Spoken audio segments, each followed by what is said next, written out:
nothing smoking, so the main power and the main ground, it just shut off. It just shut off. That's amazing.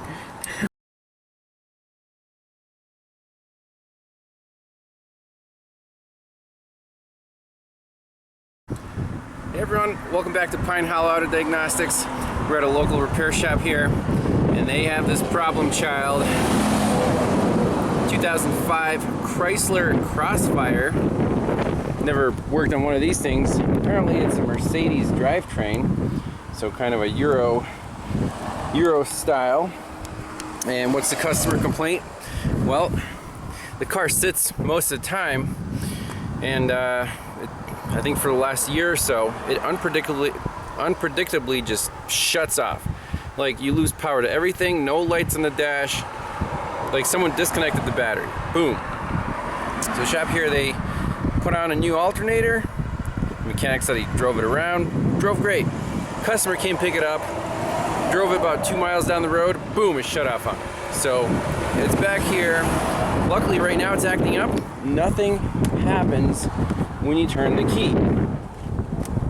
So either the battery's completely dead, or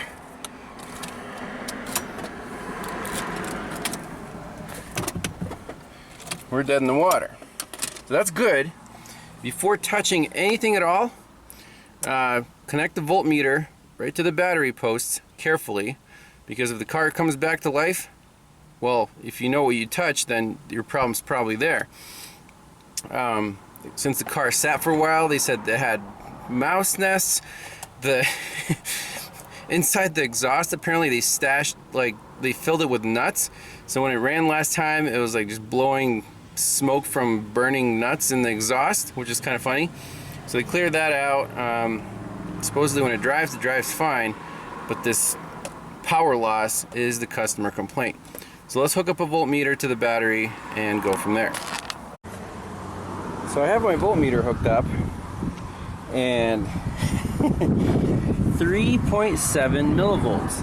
The meter is not lying. If I connect the leads together, you'll see 0.00. That's just floating voltage connected to the positive. Okay, so apparently this thing has a dead short somewhere, a parasitic draw. I popped off both covers of the fuse boxes, and we have a nice mouse nest in here. A few of the wires look a little chewed up, so wouldn't be surprised if this soy-based insulation is yummy to the critters. Yeah, there's some bare wire right there, so they did a number on this. But let me hook up jumper cables to my truck and see if we can fire this thing up. Alright, so this battery looks like from late last year, so it's almost a year old. Die hard. I bet it died hard. No, it's accepting 2 amps, so I'm gonna just run my truck for a few minutes here. If this number goes up, then the battery will, if it starts accepting a charge, we'll let it charge up a little bit. But right now it's useless.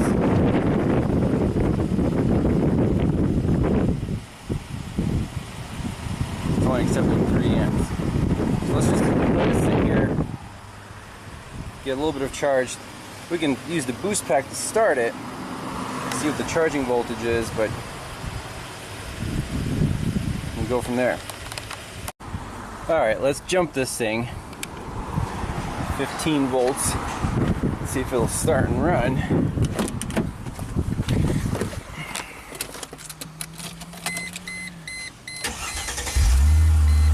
Ooh, it's pretty mean.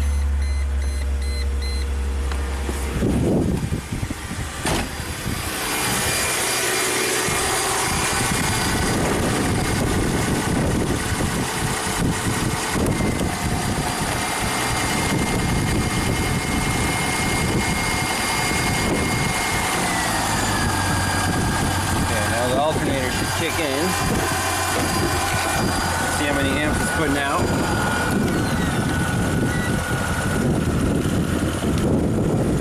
27 amps. Okay, good. Battery charge up. Ooh, water down there. And the shop owner tells me that you just start driving and in half a mile, boom, the whole car just shuts down, and that's it. So I'm suspecting a main power feed or main ground issue here. The ground cable just goes to the body, that's it.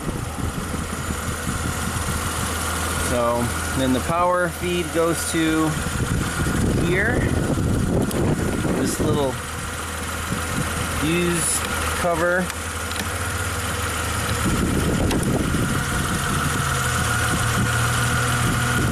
That all looks nice.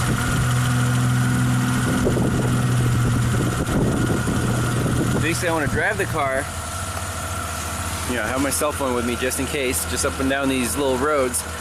And if it stalls out, like turn on the headlights, see if the headlights stay on, and bring the voltmeter. This is the main bus bar. 200 amp, 50 amp, 50 amp.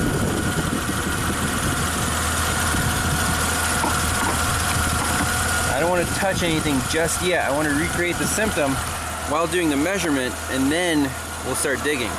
Because if you just like, hey, let's remove this mouse nest, then the car never acts up again, you won't know if you fixed it or not. So that's very key. So the alternator's putting out the amps, 60 amps going into this battery. That's good. Nothing's smoking, so the main power and the main ground, it just shut off. It just shut off. That's amazing. We don't need to drive it.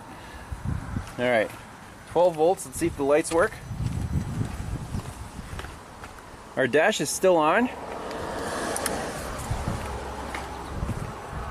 Excellent. We just reproduced the customer complaint. Let's see if it cranks.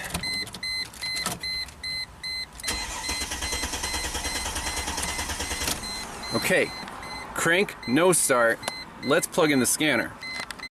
So right off the bat, I'm suspecting a failed, probably a crank sensor, because it happened as the car is warming up. It's a very common failure, especially on European cars. But let's look at the codes. It should have, the computer should have set a code here. So again, reproducing the complaint is absolutely key. You can go chasing your mouse nests or your chewed wiring or whatever. In this case, I don't think that's the problem. Car, ran perfectly fine until it warmed up for maybe, I don't know, 10 minutes. That matches the customer complaint perfectly. Get in it, warm it up, drive it, boom, you're done. But it does crank. So let's jump into the scanner here. I'll probably hook up the jumper cables again. Let's see. So we have power now, everything's on. Let's try Chrysler, even though this is a Mercedes. Let's see what language it talks in. German or American or English. I don't know. Let's see if it'll find this thing.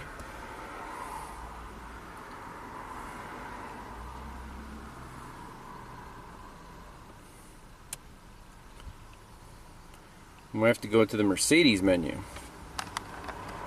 Oh, cool. Hey, auto ID'd the car, so I got the jumper cables back on so we don't lose our battery voltage. Let's just scan everything. See if we can talk to this engine computer. If we can't talk to it, that's going to be a problem.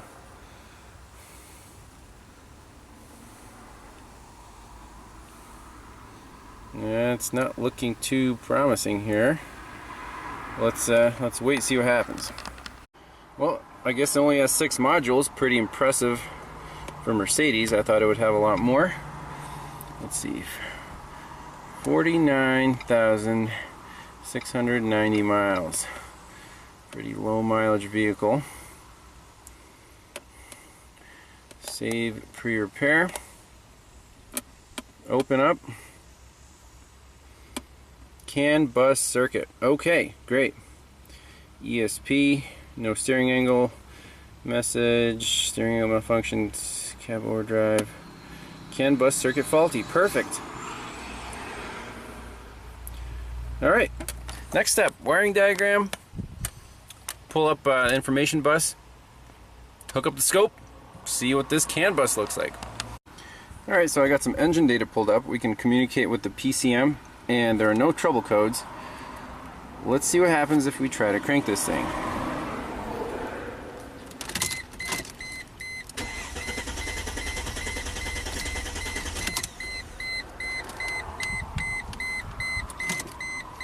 No RPM signal.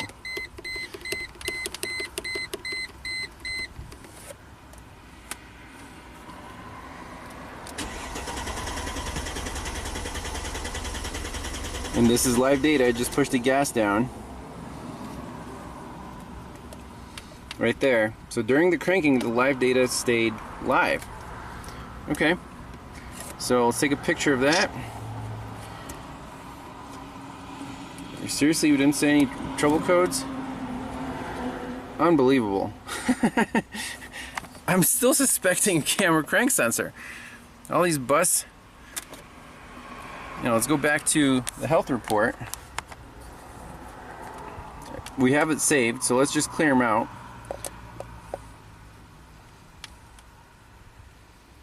Because these codes could have been set when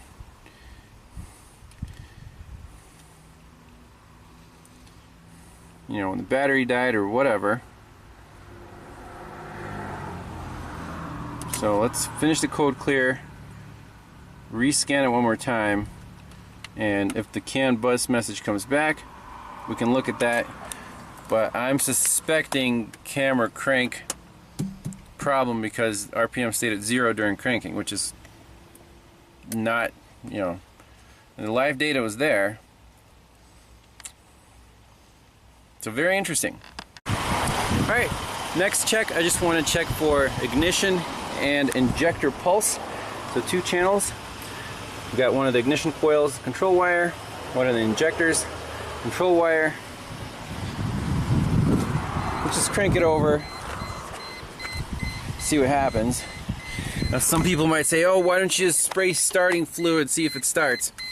I don't like that test because it's not really conclusive. I mean, it might tell you have no injector pulse and you have ignition, or your fuel you have no fuel pressure. But if you have a scope and it definitively tells you, do we have injector pulse, do we have ignition pulse, it's really quick to set up. I'm going to trust the scope.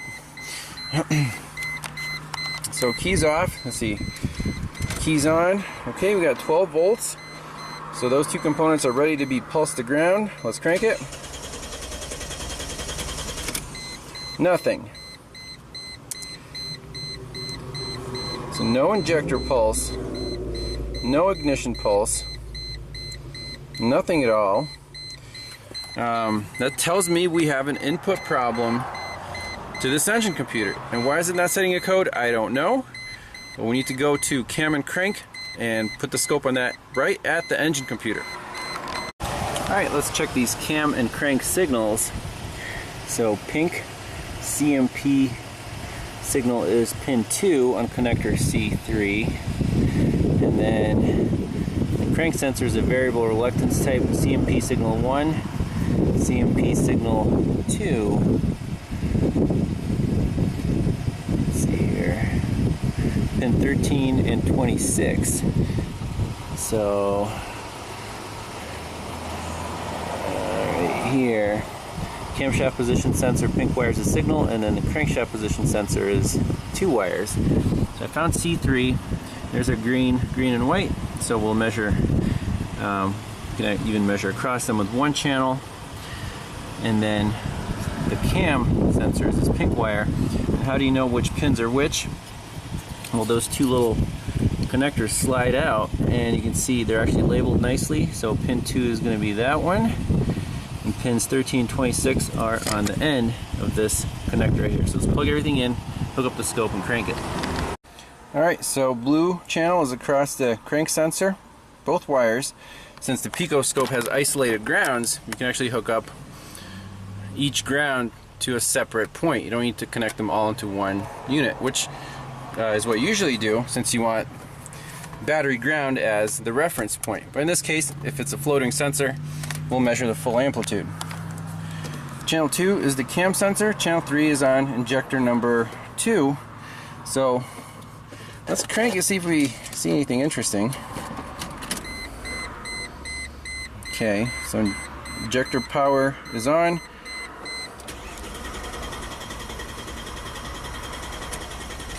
Beautiful. We have absolutely no crank signal. Like I said, gut feeling sometimes is spot on. So I'll save that waveform. I'll share it on the Google Drive, link in the description. Now let's go right to the crank sensor, see if there's anything missing there. So the crankshaft position sensor lives right down here.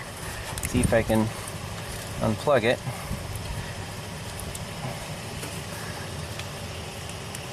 There we go. Okay, 2-wire unit. So what we can do is actually attach adapters right across there, put the scope right on the crank sensor. If we don't get a signal here, we're calling this crank sensor, and that's it. We could try bidirectional test if we had a signal generator. Actually, we do have a signal generator. Not with me though. Let's hook up a couple leads right to there and see if we have any CKP signal. Alright, I got the leads connected right to the CKP now. Obviously the car won't start, but will we set a code and what will we see on the scope? So let's just run the scope again. Key on.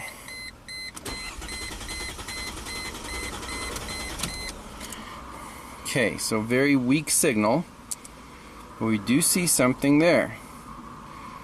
Apparently that's our CKP. We did not see this at the computer. Let's do 100% zoom. Let's drop the voltage scale of channel 1. We can even drop to 5 volts.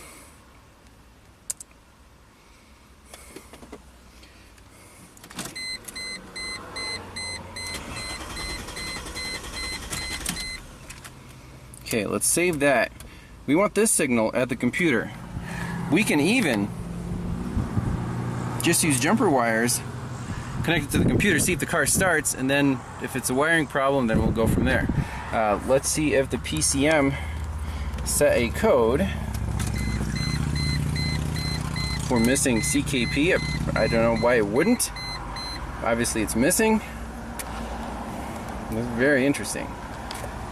Nope, no DTCs, so go figure. Now, is it a faulty sensor or faulty wiring? That's what we're going to determine with the bypass test. If we connect those wires, those green and the white and green, directly from the sensor to the computer, and it still doesn't start, then we know the sensor signal is weak. If it does start, then we know we have a wiring problem because we saw absolutely no signal at the computer. From the sensor, but measuring directly at the sensor, we do see a signal, and the amplitude is about 1 volt peak to peak. So if we zoom in on here, measure from there to there, the computer should be able to pick that up. It's about 1 volt, so I think it's going to be a wiring problem. Alright, so connected jumper wires from our leads at the CKP to the 2 green and white wires at the engine computer. Okay, so just the jumper from my multimeter. It helps to have banana jacks on everything. You can plug anything into anything, very convenient. So now, let's roll the scope again. Place your bets now. Will this car start? I'll give it 50-50. I actually don't know. Because when the sensor's hooked up to the computer, there could be a little resistor in the computer that checks the sensor integrity, and then if the sensor's really weak or the coil is almost open, you won't get a signal anymore when it's plugged into the engine computer. But anyways, let's the keys off, keys on.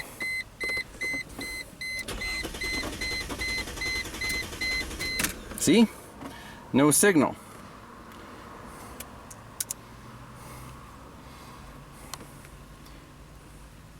Let's zoom way in.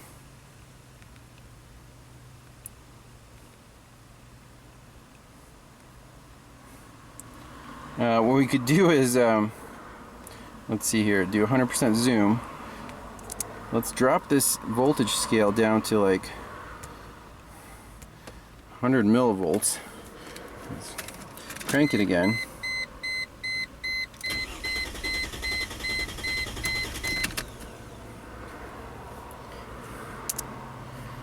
We could put a filter.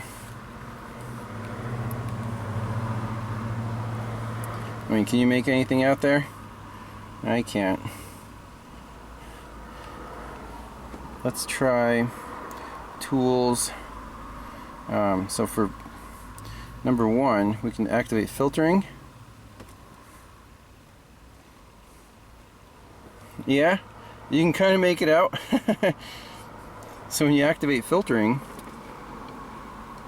you can actually bump up the frequency above which it'll filter. So you can make it actually look pretty nice.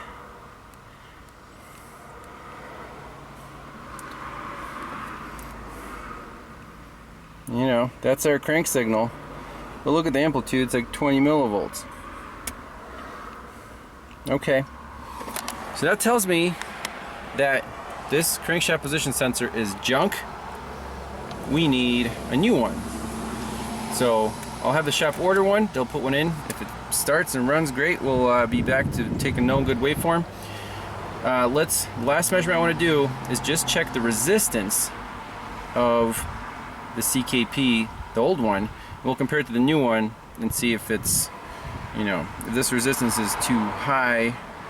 Then if it's basically an open coil, it's not making enough voltage when connected to the computer. When it's disconnected, it's about 1 volt peak to peak. It's a very weak signal. Now again, this car ran at first for about 10 minutes, so if we let this thing cool way down, we might be able to get it to run again, but gut feeling on this one was absolutely spot on. No codes in the PCM. I don't know why, but you have to use the scope. The scope doesn't lie. The scanner, you know, whatever the engine computer's saying, don't trust it. So measuring the resistance of that sensor, so the wires are still connected to here, and make sure to disconnect your scope because the scope has about 1 mega ohm of internal resistance. So if I connect the scope, you'll see exactly 1 mega ohm. That could throw off your resistance readings if the scope is still connected.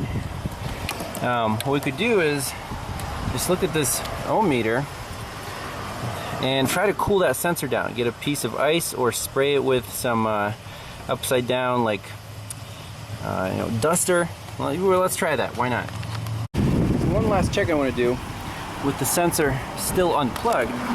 Measure the resistance across these 2 wires right here at the computer.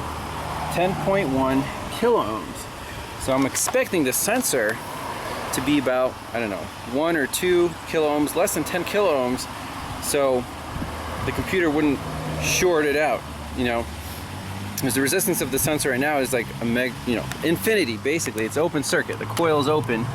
It's not doing anything. If we unplug the computer, that resistance value on the meter should go to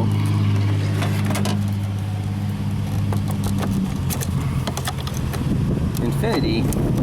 So if I unplug this connector right here, look at the meter. That proves that the 2 wires aren't shorted together anywhere along the line between the sensor and the computer. So that's it. We're calling the sensor.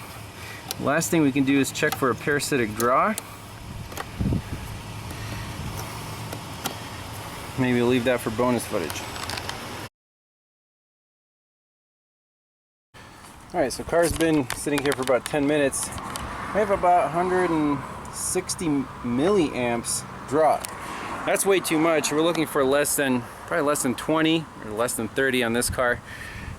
So there's definitely something going on, but I want to tell the shop, get a new crank sensor for it, make sure it runs, run it for, you know, like half an hour, make sure it doesn't stall out, and then the battery will be fully charged. We can do a proper job doing this parasitic draw diagnosis. So we'll probably leave that for part 2 if they want me to go that far. So today we just diagnosed the stalling and crank no start issue.